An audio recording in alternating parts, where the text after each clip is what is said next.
Salut à tous les amis, aujourd'hui vidéo un petit peu spéciale, ce n'est pas un best-of, mais comme vous l'avez vu dans le titre, c'est tout simplement la présentation de mon tout nouveau setup. J'ai été gâté à Noël hein, évidemment, puisque on a reçu un petit peu de matos Elgato, plus un tout nouveau PC avec carte graphique qui déchire évidemment. On va voir ça tout de suite, et puis après je vous montrerai un petit peu ce qu'est capable de faire la bête. Regardez-moi ça, regardez-moi cette transition. On pourrait croire que je suis un YouTuber tech, mais non, je suis bien un streamer et c'est magnifique. C'est ça dont on parlait, c'est la bête. On parlait évidemment pas de ce cam management cauchemardesque. On parlait de ce magnifique PC, cette magnifique tour. Ici, MSI, regardez-moi ce magnifique travail. Les petits ventilos RGB que j'ai mis en blanc translucide pour faire stylé. On a les barrettes de RAM. Le petit processeur, voilà, un petit Intel 10900K derrière, tout ça, ça régale. Et là la bête.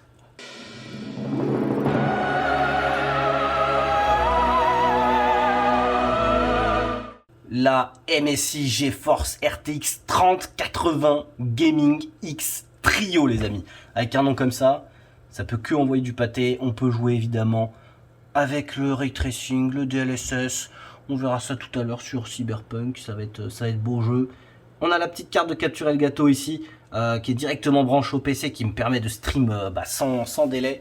On a l'autre carte de capture ici, qui a été envoyée par Elgato, ça régale, qui me permet de record plutôt en 4K. Ça c'est plutôt quand je vais faire un record direct sur la console. Voilà, de loin ça donne. Alors, je vous vois venir, il n'y a pas la petite vitre de protection, c'était pour qu'on voit mieux. Vous inquiétez pas, il y a la petite protection. Voilà pour le PC. Je vous mettrai un petit peu la config directement en description. On va remonter maintenant pour voir un peu le setup de stream. Hop, foot. Et voilà le setup en plan large. Donc vous voyez, j'ai pas beaucoup de place, mais bon, ça suffit pour tout rentrer. Et c'est ça qui est bon. Et on va passer un peu en revue tous les trucs qui sont sur le bureau. Donc en premier, on a la Go XLR avec le micro XLR qui est là, que j'utilise pas pour cette vidéo, mais voilà, qui est très très pratique. La Go XLR qui fait un peu tout. Vous avez table de mixage, plus compresseur, plus quelques petits trucs bien sympas pour modifier votre voix, voilà, pour faire des samples et tout. Alors évidemment, ça marche que avec un micro XLR, donc voilà. Et puis surtout, ça coûte assez cher, donc c'est pas forcément le truc que je vous recommanderais pour commencer. Évidemment, je vous recommanderais beaucoup plus ce micro pour commencer. Oh, attendez, on va essayer de faire un plan de fou furieux.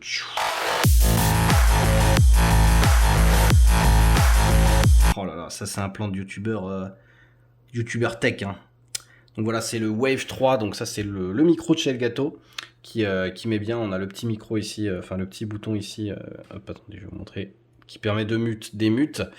Et là, le gros avantage évidemment, c'est que ça fait 2 en 1, c'est-à-dire que c'est micro plus solution de mixage et plug and play, donc la mise au point capricieuse. Donc plug and play, donc vous le branchez, ça fonctionne. Le son honnêtement est très correct, très très bon. Voilà, pour commencer, c'est pas mal et ça vous évite de vous prendre la tête avec un setup peut-être un peu plus compliqué. Ensuite, on a l'objet de toutes les convoitises ici, hein, évidemment, les petits écouteurs Sony que Pépé Garcia m'envie tellement.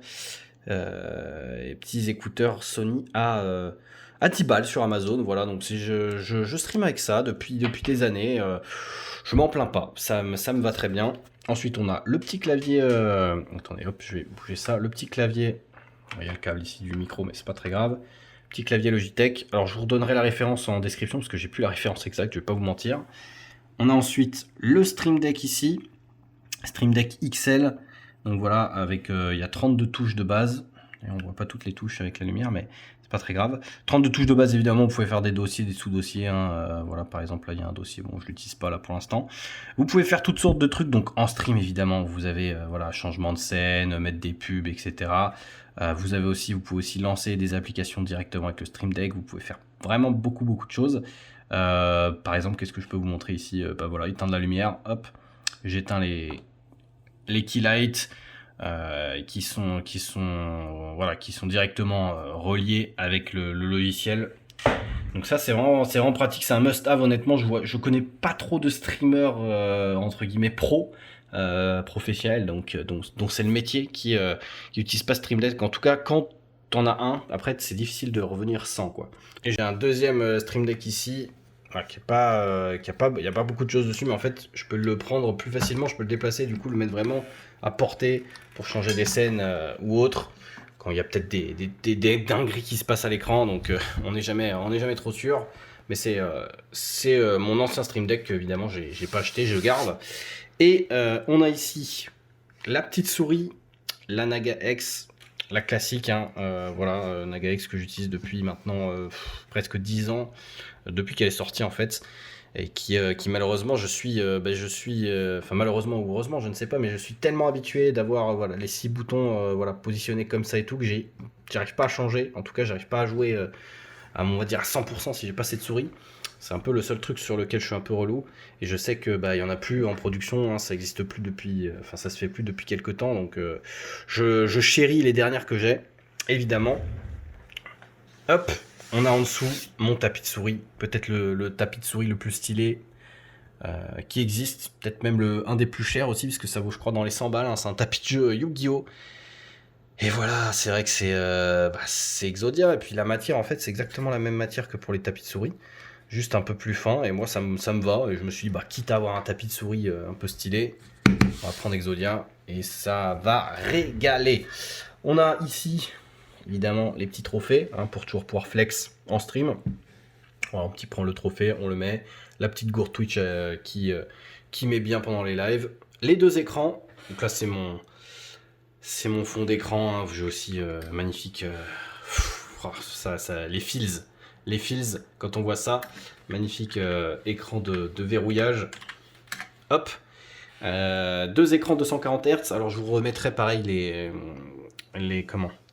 références exactes, hein, dans la description. Je vais pas vous mentir que je sais pas exactement le nom de ces écrans, mais merci à MSI en tout cas, parce que passer du 60 Hz au 240, ça change la vie. La petite webcam ici qui me sert quand j'ai besoin par exemple d'avoir 2 POV, parce qu'en ce moment depuis quelques temps là on me voit, hein, je m'auto-filme.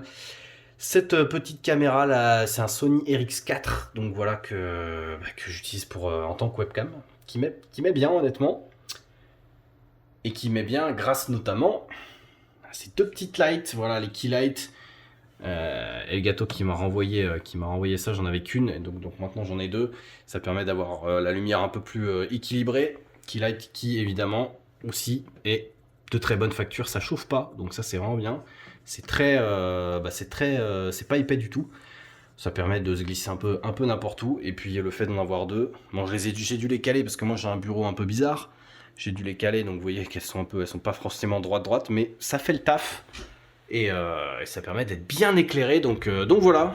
Je crois qu'on a fait à peu près le tour, hein. J'ai pas grand chose. En fait, j'ai pas d'hélicoptère, j'ai rien de plus. Donc maintenant, on va passer à la démonstration technique. Xari, devine quoi? Non, mais que se passe-t-il, mon cher Hugo? MSI et Nvidia nous ont régalé avec ce nouveau PC, Xari. Oh non, mais quel est ce mastodonte de puissance que j'aperçois au loin? Tu as l'œil à ce que je vois. Ce n'est autre que la MSI GeForce RTX 3080 GameX Trio. Oh non, oh là, mais attends, me dis pas qu'elle dispose de la nouvelle architecture Nvidia Ampere qui permet d'avoir jusqu'à 2 fois plus de performance que la précédente generation. Et si, avec ça je peux jouer en Ray Tracing et profiter du DLSS avec style. Mais dis-moi Hugo, mais tu peux m'expliquer ce que c'est le DLSS et le Ray Tracing? Mais bien sûr, Xari. Le Ray Tracing permet d'avoir un rendu photoréaliste avec des ombres, de la réflexion, des éclairages calculés en temps réel, avec de l'occlusion ambiante également. Mais ouais, mais attends, mais le DLSS, je m'en souviens, c'est la technologie de Nvidia qui est basée sur l'IA qui permet de booster les performances. Sur Cyberpunk, elles sont améliorées, je crois, de 60%. Décidément, rien ne t'échappe, Xari. J'ai même Nvidia Broadcast, tu en as entendu parler? Bah non, mais c'est quoi? Regarde, je peux supprimer l'arrière-plan de ma webcam ou le flouter. Je peux même recadrer mon visage automatiquement, même quand je bouge tout ça grâce à l'IA. Et s'il y a du bruit autour, je peux supprimer les bruits parasites en un clic. Oh non, je suis en live et les voisins viennent de mettre l'aspirateur, mais quelle guigne! Heureusement, j'ai Nvidia Broadcast. J'active. Et voilà, je peux parler maintenant sans que l'on entende l'aspirateur. C'est dingue, non? Non, mais alors là, c'est peu dire, c'est insane. Il ne nous reste qu'une chose à dire. Merci MSI et Nvidia GeForce RTX. 3, 4, 5. Voilà, hop, c'est parti. Rien à foutre.